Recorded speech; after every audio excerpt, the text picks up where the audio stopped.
看到花蓮萬里溪的崩山湖水量是已經有236萬噸，你落雨哦，這個水煞比料想的加無偌濟，就驚講崩山湖有破空來崩去。林保署是趕緊去監測，也確認講這個崩山湖啊，目前無啥會崩。初步判斷講災害的風險主要也是壩頂溢流，評估這個水未佇刷了48點鐘來滿出來，可能會佇咧10天後來溢流。也目前這個紅色警戒已經降到黃色警戒，維持24點鐘。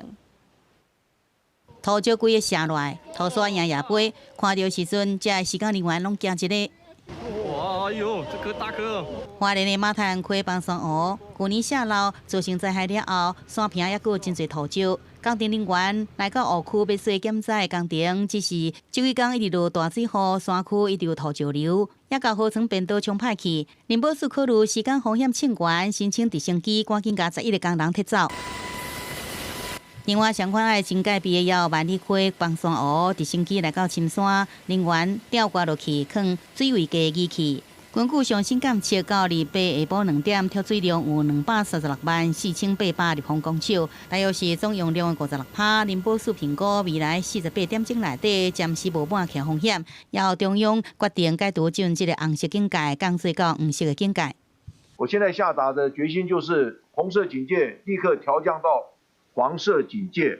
不過這個黃色警戒維持24小時。由這崩山湖禮拜水量增加是比有期較低，伊就互林保署懷疑壩體出現閃流出來，是毋是也無排除有土壤破壞風險？不過水位計監測了後，監測結果顯示，準壩體出來甲土壤被破壞情形攏無明顯，初盤主要地災風險依然是壩頂溢流出來。綜合多期影像、雨量跟蓄水量的關係